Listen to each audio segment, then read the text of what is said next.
계속 우리 남미 지역을 우리 순례하도록 하겠습니다. 오늘은 그 베네수엘라 편을 이제 공부하는데 이 나라의 공식 이름이 베네수엘라 볼리바르 공화국입니다. 저도 이게 스페니쉬를 공부하기 전에는 베네수엘라를 베네수엘라로 읽었어요. 그런데 스페니쉬를 공부하고 나서는 주 발음을 내지 않고 수 발음을 냅니다. 그 베네수엘라입니다. 이 발음을 조심하시면 좋겠습니다. 왜냐하면 베네수엘라에 가서 베네수엘라 자꾸 이렇게 하면은 그 사람들이 상당히 기분 나빠하더라고요.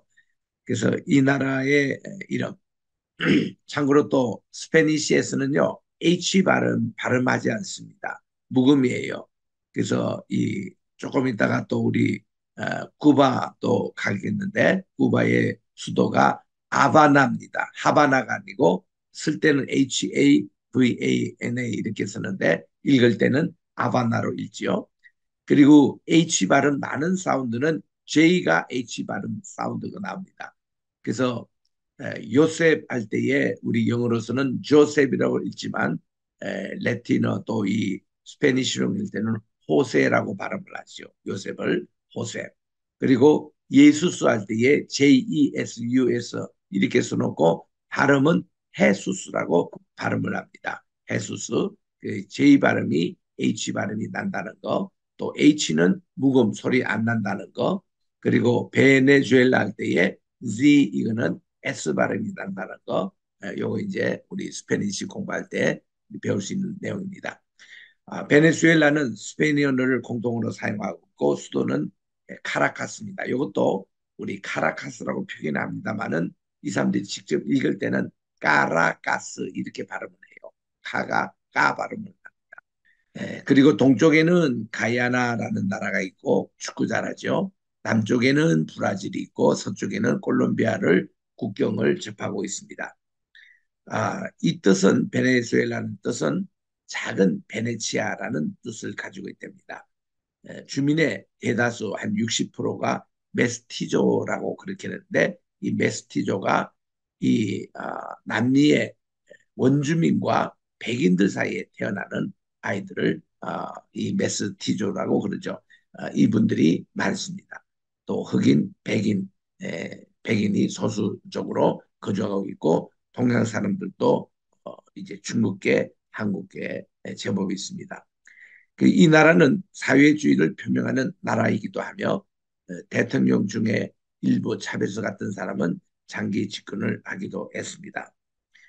이 베네수엘라는 1965년 남한과 수교를 했습니다. 이 나라도요, 우리나라 6.25 때에 일부 참전을 했어요. 군인을 보낸 게 아니고 의약품 그리고 전쟁에 필요한 그 군수품을 보내준 나라기도 합니다.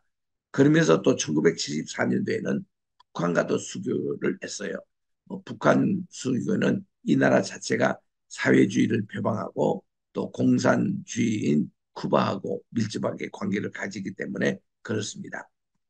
이 베네수엘라는 해안선의 길이가 2,800km에 해당되는 엄청나게 긴 해안을 갖고 있습니다.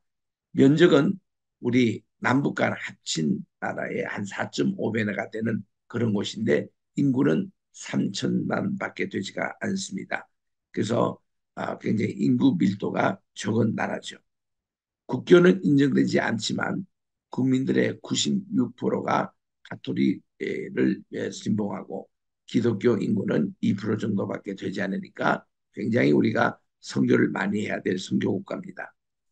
아까도 말씀드린 대로 메스티조 이렇게 백인과 원주민 사이에 태어난 아이들이 67% 국민의 대다수를 차지하고 있고 백인이 21%, 흑인이 10%, 그리고 인디언 그 외에 소수족이 살고 있습니다.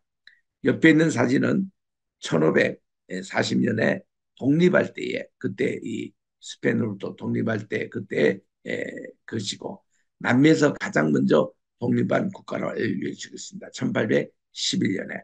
그래서 이제 독립선언을 미리 했고 그다음에 이제 실질적으로는 1811년에 볼리비아보다도 먼저 독립한 나라입니다. 남아메리카에서 가장 먼저 독립을 쟁취했다고 알려지고 있고 그다음 1819년에는 콜롬비아, 에콰도르, 그리고 그러한 콜롬비아 공화국을 이루다가 1830년에 분리를 선언해서 콜롬비아로부터 승리를 받은 게 1845년이라고 그렇게 합니다. 옆에 있는 지도 이렇게 보시면은 나라가 참 큰 나라입니다. 옆에는 브라질, 또 옆에는 콜롬비아 있습니다. 그리고 위에는 카리브해가 있는 아주 넓은 나라가 베네수엘라입니다. 대통령 궁전이 있고 수도인 카라카스. 대통령은 무제한 연임이 가능했습니다. 이게 차베스가 그렇게 만든 것이죠. 그래서 대통령 중심되고 임기는 6년이고 무제한 연임이 가능하도록 차베스가 2009년도에 헌법을 바꿨습니다. 대통령이 부통령을 임명을 합니다. 내각의 구성과 규모를 결정하고 입법부와 함께 강요를 결정을 합니다. 유명했던 그 차베스 대통령 독재를 했죠. 14년 동안 철권 집권을 하면서 오히려 이때 나라가 발전이 됐습니다. 그리고 그 후에 이제 2013년도입니다만은 이때 니콜라스 마두로가 대통령을 취임했는데 이 두 분 다 이 사회주의 노선을 걷기 때문에 이 마두로는 사실 이렇게 좀 실패한 대통령으로 되어 있습니다. 경제적인 것이 실패를 했는데 원인은 이제 차베스에 있는 거죠. 차베스의 그 복권 정치의 결과인데 경제적으로 버는 돈은 없는데 복지 혜택만 너무 키웠습니다. 남기 국가들에게 선심성 지원을 남발했습니다. 예를 들면 볼레비아도 아주 많은 양의 것을 이제 지원하고 뭐 칠레, 페루 이런 나라, 파라과이 이런 데 많이 지원해서 남미가 한때는 전체 이 차베스의 영향을 받아서 각 나라마다 이 좌익 그 대통령이 선출됐던 작용화 영향을 많이 끼쳤던 것이 차베스의 영향입니다. 그러다가 국제 유가가 폭락하자 베네수엘라가 이게 망하기 시작합니다. 그래서 이 결과적으로 차베스 전 대통령은 세계 1위 석유 매장량을 자랑해 온 베네수엘라가 이 석유 산업의 기반을 망가뜨렸다고 그런 이제 평을 받고 있습니다. 시절이 좋을 때는 석유 산업에서 나온 이익금으로 국가의 성장 동력을 마련하기는커녕 반대 급부가 없는 곳에 헤프게 이 돈을 썼습니다. 그래서 경제가 붕괴된 거예요. 제가 이제 여기 한참 선교 다닐 때에 이 베네수엘라에 가서 느끼는 것은 국민들 숫자보다 자동차 수가 더 많습니다. 뭐 집은 없더라도 자동차는 있습니다. 그리고 이 기름값이 얼마나 싼지 한국에서 판매되는 10분의 1 정도, 미국보다 더 훨씬 쌌습니다. 그래서 이거를 너무 남발했어요. 자기 자국 이 석유를 보내가지고 흥청망청 그렇게 사용을 하다가 국제유가가 떨어지는 바람에 같이 이제 폭락이 된 거죠. 그런데도 이 차베스 대통령의 강력한 빈민층 지원 정책으로 빈민에게 차베스 전 대통령은 우상이 되었습니다. 그 사람들에게요, 막 그 무상 교육하고 그리고 이런 돈을 막 썼습니다. 그러니까 너무 국민들이 그때는 흥청망청한 시절이 있었습니다. 제가 한참 여기 선교 다닐 때 그랬습니다. 그래서 이 카라카스 주변에도 설렁가가 있었는데 여기에 우상이 차베스였죠. 그런데 이게 이제 결과적으로는 실패가 된 겁니다. 이 차베스는 쿠바의 공산주의 나라, 남미의 유일한 공산주의 나라가 이 쿠바인데 피렐 카스트로 이분은 90세에 돌아가실 때까지 대통령을 했죠. 그리고 그 아들도 대통령을 해서 62년 동안 이 집안에서 쿠바가 이렇게 다스렸던 건데 차베스의 형님이 바로 이게 카스트로입니다. 그만큼 아주 호용호지하면서 지냈고 그래서 그 영향으로 이 차베스가 점점 공산 국가 이 사회주의 국가가 된 것이죠. 그래서 각별한 그런 이제 그 관계를 가졌고 구소련 몰락 이후에도 쿠바의 의료 서비스라든지 베네수엘라의 석유를 교환하는 식으로 협력을 했습니다. 그리고 또 쿠바도 석유가 나와요. 그래서 이 석유를 또 많이 남미에 무상 지원하고 또 이렇게 헐갑으로 하고 해서 많이 그 좌경화로 이렇게 올렸죠. 한때는 그랬습니다.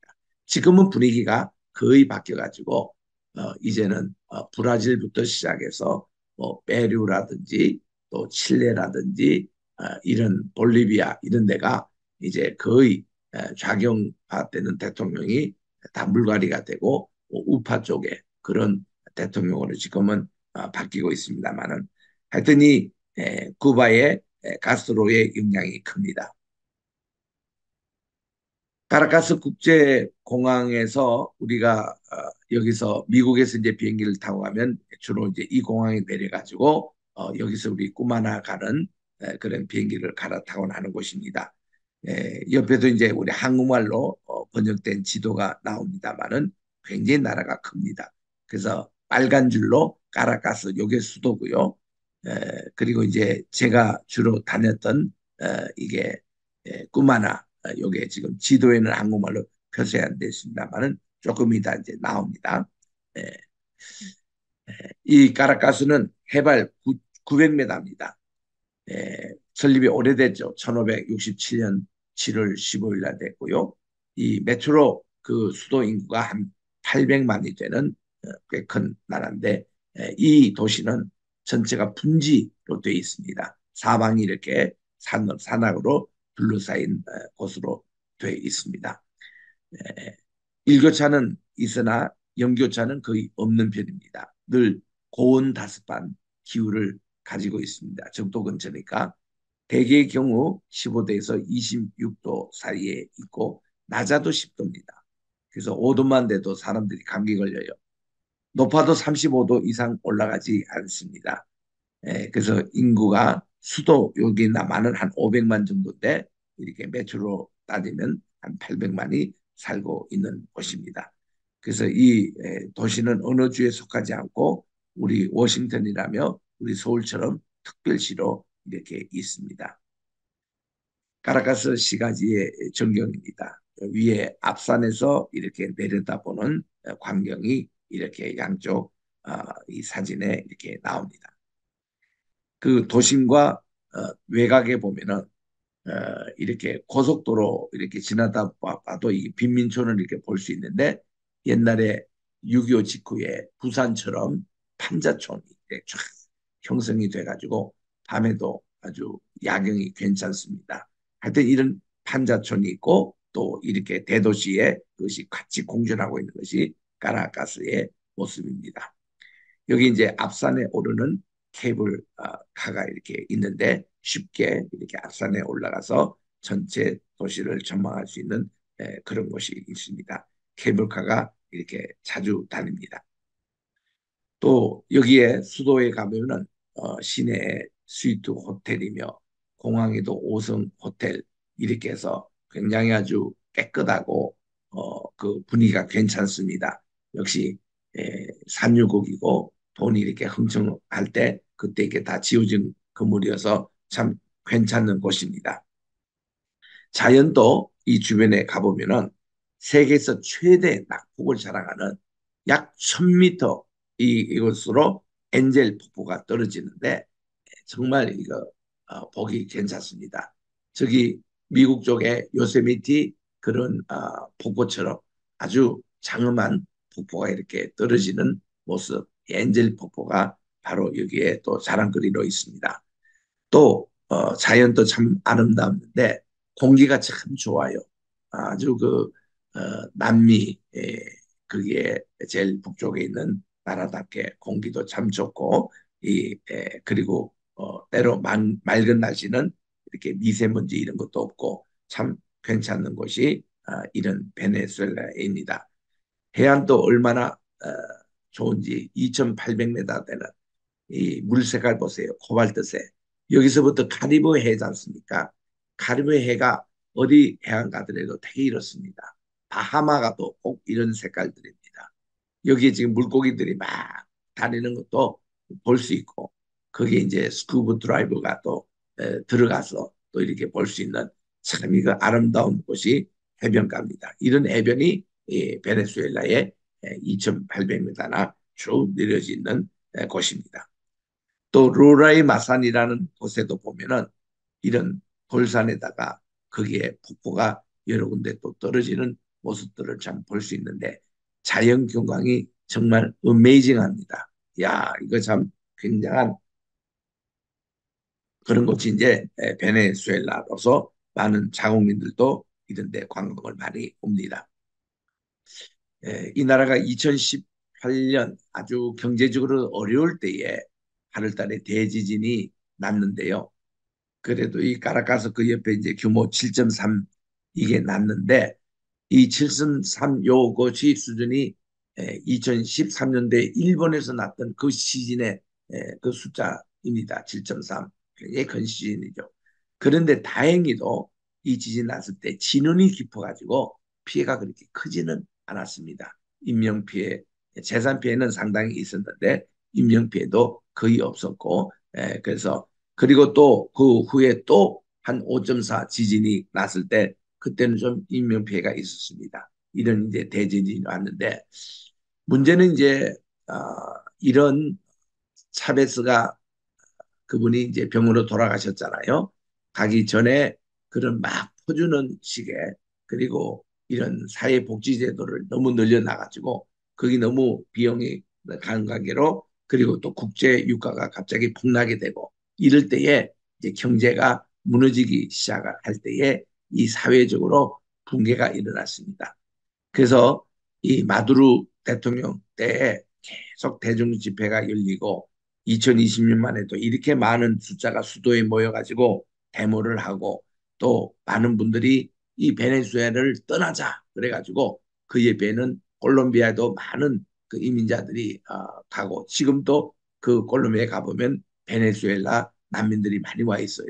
또 브라질 쪽으로도 건너오고 또 이분들이 심지어 볼리비아라든가 파라과이 쪽에까지 이렇게 전 남미에 많은 사람들이 이민을 가곤 했습니다. 그 이제 설렁가에 이거를 이제 빼다레라고 그러는데 여기 가보면 매일 아침마다 이렇게 많은 사람들이 빵과 우유와 이렇게 이 양식을 얻으러 긴 줄을 쓰고 있는 이런 모습들이 요즘 매일 일어나고 있는 그런 풍경입니다. 최대 빈민층이 사는 주거지의 모습이에요. 참 가난합니다. 열악합니다. 먹을 것이 거의 없습니다.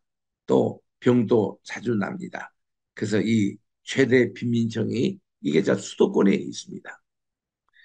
그래서 이들이 얼마나 그 추락하기에 그렇게 잘 살고 자가용 굴리고 이랬던 사람들이 음식을 쓰레기통에 뒤져가지고 먹는 모습들, 아이들도 지금 먹는 모습들, 옛날에 우리 북한이 한참 아사자가 많이 났을 때 그때 모습을 연출하는 내용들이 지금 베네수엘라에 있는 거예요. 그러니까 오늘날 베네수엘라의 우두면입니다. 이래서 시장 이렇게 참 쓰레기통을 뒤지는 아이들이며 또 병이 나고 이런 아이들이 또 이렇게 아프고 이런 그래서 탈출 물결로 많은 이민자가 수백만이 이 베네수엘라를 최근에 떠났습니다.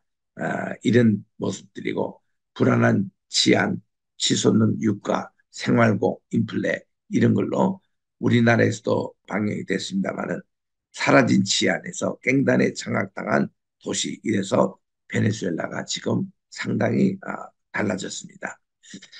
그래서 데모가 매일 일어나고요.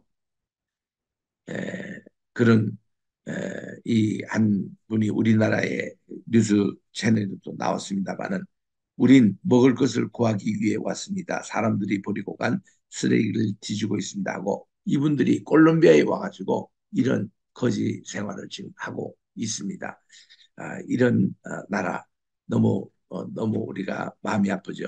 이게 지금 현재 대통령 마두로 대통령은 괜찮다. 뭐 이분은 자기는 혼자 행복할지 모르지만 이 백성들은 지금 상당히 이렇게 어려운 가운데 있습니다. 그래서 현금이 휴지화되다 보니까 인플레이션이 굉장히 높고요. 현금의 가치가 지금 떨어지는 겁니다. 그래서 이렇게 돈 가발을 이렇게 사서 이게 뭐 이제는 기념품 정도로 판매도 하고 이거 돈을 가지고 이제 여러 가지 뭐 돈의 가치가 이제 떨어졌으니까 그래서 빵을 하나 사더라도 돈 뭉치를 가지고 사야 되는 그런 것이고 해서 이런 참 이게 페소가 이렇게 지금 그 가치가 자라게 됐습니다. 어, 베네수엘라 하면 미니의 나라로 유명하거든요. 이들의 그 미녀 스쿨 이제 조금 있다고 나옵니다만은 아이들이 유치원 다니는 애들부터요 미녀 스쿨에 다니는 애들이 그렇게 많습니다. 그래서 이 미스 베네수엘라 그러면은 세계적으로 또 미녀가 자주 선정됐던 그런 나라고 실제로 미녀가 많습니다. 오늘이 무슨 날인가 하면은 그 마르디 오늘은 살찌는 그런 화요일이라고 그러잖아요. 한국에서는 내일 2월 14일 우리 미국에서는 발란타인로 지키는 날인데도 이 날이 또 원래는 부활절 전 47일 되는 제2수요일입니다. 애쉬 웬즈데이. 내일부터 이제 이 사순절이 시작이 되거든요. 그래서 사순절 시작되는 오늘 이 화요일 날이 카니발 하는 날입니다. 그래서 12억 되는 이 캐토릭 인구 나라 있는 남미 거의 모든 나라가 그리고 유럽 대부분 나라들이 미국에서는 특별히 뉴올리언스 이런 데가 사육제를 아주 크게 합니다. 이날은 우리 이 캐톨릭 신자들이 우리 그 사순절 기간은 육류를 우리는 먹지 말자. 이때 이제 우리 생선이 많이 팔리는 기간이 사순절 기간이잖아요. 그래서 이 육류를 시큰 먹는 날을 정한 게 오늘입니다. 오늘 화요일 날 사육제 카니발의 뜻이 그게 고기를 먹는 날입니다. 이거를 우리말로 사육제라고 번역을 하기도 하는 이 사육제 카니발. 그래서 이것이 가장 유명한 사육제 가운데 하나가 그 브라질에 가면은 삼바 축제가 있어요. 그래서 우리 지난번에 성파울로 그거 이제 할 때에 또 우리 그 위오 대 자이네루 그런 도시에서 이 사육제 크게 합니다. 이거를 하기 위해서 1년 내내 이 카니발만 준비하는 학교가 따로 있어요. 어? 그리고 예산도 국가에서 정식으로 사용하고요. 이런 사육제 오늘 클라이막스를 이룬 나라가 오늘 화요일입니다. 삼바 축제의 클라이막스를 이루고 있고 베네수엘라도 마찬가지입니다. 오늘 아주 제일 큰 사육제 카니발이 있는데 여기 이제 미녀들의 미인 대회가 이 사육제 카니발 이때 이제 참석하기 위해서 1년 동안 준비하고 또 평생을 준비해서 여기 이제 출연하는 것이 바로 이 베네수엘라입니다. 미니의 나라죠. 근데 이렇게 경제적으로 어려워 버리니까 참 이분들도 그 가치가 이제 떨어지는 자, 그러나 여기도 우리 한인들의 동포가 있습니다. 약 선교사님들 포함해서 250명의 교민이 살고 있습니다. 숫자가 굉장히 적죠. 이스라엘에 있는 교민보다 숫자가 적습니다. 이들이 한글 학교를 교회 병설로 해서 한 개가 운영되고 있고 또 학생은 초중고 학생 포함해서 한 25명, 교사가 6명 이런 한글 학교가 있습니다. 또 베네수엘라 사람 자체들이 우리 한류 연평이 있어서 한글을 많이 배우려고 이렇게 몰려옵니다.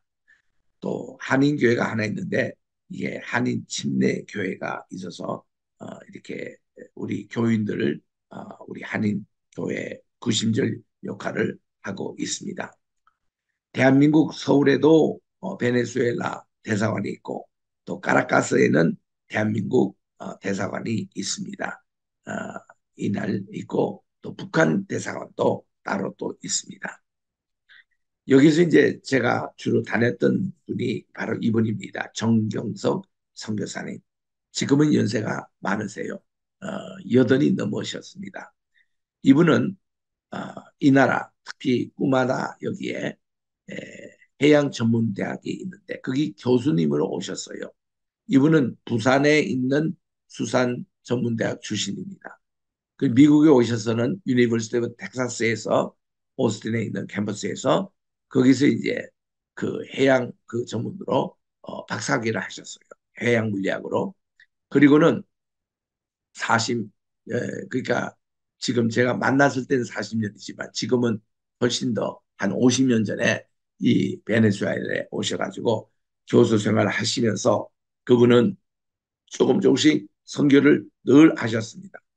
근데 60세에 교수 정년 은퇴를 하시고 이분이 본격적으로 선교를 시작. 신학은 그 미국의 캘리포니아에 있는 그 샌프란시스코에 오셔서 거기에 금문 신학교 골든 게이트 베티스트 세미나리 있죠. 거기 출신이십니다.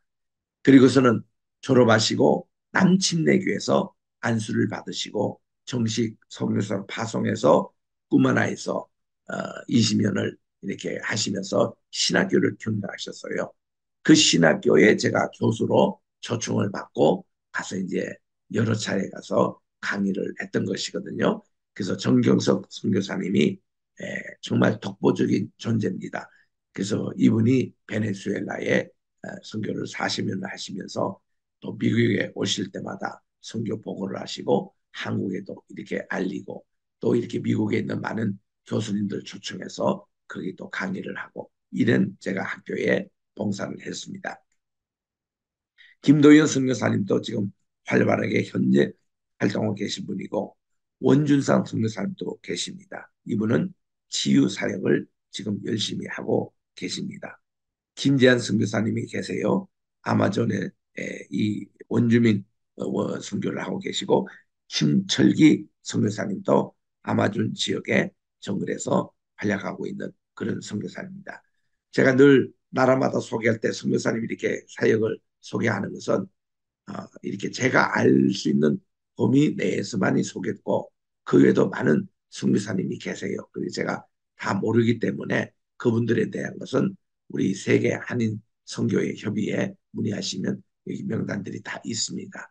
그래서 제가 이제 소개하는 분은 이렇게 자료가 올라왔거나 제가 개인적으로 이렇게 아는 분들 중심으로 소개하고 있어서 양해를 구합니다. 김도현 선교사님 아까 선교하신 그 선교사님의 활발한 그런 활동들 이것을 참고하시기 바랍니다. 이분은 부부가 같이 이렇게 열심히 어린이 사역을 또 많이 하시더라고요. 그래서 이런 사역이 베네수엘에서는 묵혀 들어갑니다. 그래서 다 가톨릭 교과였고 사회주의 국가인데 여기에 또 많은 분들이 복음을 줬고 기독교 인구가 이분들로 점점 늘고 있는 것이죠. 그 중에 이제 정경석 선교사님과 정금자 선교사님 이 부분은 현지에 카리브 복음 신학원을 세우셔가지고 여기에 이제 강의를 하고 하는데 이분이 교수 출신이다 보니까 여기 신학교는 신학생들의 그 레벨이 다른 지역보다 상당히 높습니다. 제가 이제 좀 강의할 때 보니까 열대 명이 이렇게 앉아 계시는데 자기를 소개하는데 보니까 무슨 뭐 고등학교 교장 선생님도 계시고 그 고급 공무원도 계시고 또 이렇게 어, 교회도 큰 교회 담임하시는 이런 목사님들도 계시고 그리고 개척교회는 이제 전도사님도 계시고 하여튼 다양한 쪽에 굉장히 하이 클래스들이 많이 이 신학교에 오셨습니다. 그래서 제가 그분들 쭉 가서 한 7, 8년 이렇게 강의를 제가 했는데 그분들로 가시고 이제 MDB 졸업하고 THM 공부하려고 하신 분도 계셨고 또 여러 교회를 개척하는 건데 제가 직접 가서 또 집회도 이렇게 다 하고 이랬던 곳입니다. 이 신학교는 학부와 신학대학원 중심으로 이렇게 고수를 하면서 굉장히 이 정경석 선교사님이 가운데 앉아 계시잖아요. 우리는 이분이 이제 모습이 이게 어네스트 해밍웨이 같다고 해서 해밍웨이 선교사님이라고 부르시는데 나이도 많으신 우리 선교사님 네 분이 갈 때마다 또 대접도 잘하시고 이분이 부산 분이어서 회를 상당히 좋아합니다. 가면은 얼마나 회를 많이 해주시는지 사모님이 그렇게 직접 만들어 주신 회를 이렇게 먹고 그렇게 했습니다만 또 해병대 대위 출신이십니다. 그래서 쿠바에 쿠바 선교도 많이 하시는데 한인 후에 980명이 지금 살고 있대요. 거기 가정교회 처소기가 12개 있는데 여기도 이렇게 선교를 지원합니다. 이 선교사님이 이 구마나 이 베네수엘라뿐만 아니라 이 쿠바에도 직접 가셔서 선교하고 신학교 가르치고 처소기에 또 이렇게 방문하시고 하는 모습들을 보게 됩니다. 그래서 우리 정영석 선교사님이 꾸마나 우리 읽을 때는 쿠마나를 읽지 않고 꾸마나 이렇게 했습니다. 쿠바나에 여기에서 사역을 하시는데 베네수엘라는 1522년에 스페인으로부터 독립이 선언이 됐고 1811년에 완전 독립이 돼서 1830년부터 현재 이 베네수엘라의 그런 이제 정부 형태를 갖추고 있는데 그전만 해도 이제 스페인의 식민지가 됐지 않습니까? 그런 흔적들이 역사의 박물관에 나옵니다. 이렇게 자연 경관이 아름다울 때 이렇게 제가 강의를 하고 꼭 하루 정도는 우리 선교사님이 꼭 이런데 우리를 데려가셔가지고 서울 같은데 배 타고 가서 하루를 온전히 휴양하고 싶습니다. 그러면은 거기서 정말 쉬기도 하고 잠도 자고 수영도 하고 또 굉장히 맛있는 우리 한국으로 말하면 해물탕 같은 찌개가 있어요. 그 현지 찌개인데 엄청 맛있습니다. 이제 그것도 대접을 하시고 하는 그 바닷가예요. 그래서 이런 모습들. 아까도 제가 말씀드린 대로 꾸마나 시내 미인 대회가 자주 있습니다. 이거 굉장히 유명해요. 거기 그들의 문화입니다. 그래서 이런 데 출연하기 위해서 여기 있는 많은 미인애들이요. 유치원부터 이 학교에 다 자란 애들이에요. 그래서 여기서 이제 선정이 돼서 나가면은 완전히 그 인생에 에, 성공합니다. 출세가 아주 뭐 번합니다. 그래서 이런 이인대가 많이 개최되고 있습니다. 구마나의 그, 이것도 해양 도시이기 때문에 굉장히 아름답습니다. 카리브 해안이니까 이게 그래서 이 카리브해 여기는요 이게 지진도 별로 없고 또 여기는 이게 허리케인이 많이 여기 지나가는 곳인데 이 지역은 그런 허리케인도 별로 지나가지 않고 자연경관이 굉장히 아름다운 곳입니다. 그래서 휴양지로 남미에서 또 미국에서 많이 오는 곳이기도 합니다. 우리 정경석 선교사님 중심으로 이렇게 교회가 12개 이렇게 세워졌는데 제일 침례교회, 몬타니다 가난주 교회, 중앙침례교회, 가이구 일회 예수선한 목자교회, 또 라야나 연합샘교회, 또 트레비기오 새생명교회, 브라실루 시술연합교회, 볼리발리아나 예수생명교회 등 자체 성전을 이렇게 짓고 독립적으로 성장한 교회들입니다. 지금 교육배 교회는 이글레시아 산타 이네스라는 그런 교회 이렇게 잘 지어서 예배를 드리고 있는 곳인데 제가 지금 여기 있는 금융한 교회 6군데 정도 가서 집회를 했습니다. 주일 예배 인도하기도 하고 또 일반 집회도 해달라고 해서 가서 이렇게 하는데 정경석 선교사님이 다 일일이 통역을 해 주셨어요. 그래서 이런 지역들 제가 이렇게 다 반가운 교회들 이름입니다. 그게 이제 가까이 가나이도 막 국립공원에도 이렇게 가면은 이렇게 아름다운 또 자연 정관이 있습니다. 제가 여기서 이렇게 옆에 거리는 이제 이렇게 버스 대신에 트럭으로 이렇게 이동하는 그런 모습인데 이런 시가지 가니까 그 사탕수수 있죠. 거기서 채취한 사탕수수 그걸 가지고 이렇게 갈아가지고 즙을 만들게 있더라고요. 한 1불이더라고. 그래서 그거를 제가 처음 그때 대접을 받았습니다. 그래서 너무 인상적이어가지고 여기 시내 갈 때마다 그거를 꼭 제가 먹게 되는데 이스라엘 가면은 석류로 만들어서 즙을 먹듯이 여기서 이제 그렇게 즙을 만들어서 이렇게 팝니다. 그게 참 좋은 간식이 되고 있는데 우리 정경석 정금사 선교사님 이분들이 거의 말년입니다. 건강이 좋지 못해가지고 2013년도에 은퇴를 하셨습니다. 그때 이제 내놓은 선교 제목들이에요. 몇 가지만 읽으면은 카리브 신학원이 지역 사역자와 지도자 양성에 초석이 되도록, 베네수엘라 어린이 학교 사역자 준비가 되도록, 카리브 신학원의 박사 과정이 정착되도록, 박사학원을 세우는데 제가 이제 공헌을 했습니다. 또 꾸마나 교계 지도자들이 예수님의 참된 제자가 되도록, 미주 교회가 가까운 중남미 카리브 해안 안들과 뒤뜰에 눈을 돌리도록, 제가 그래서 초청을 받아 이렇게 수년 동안 갔거든요.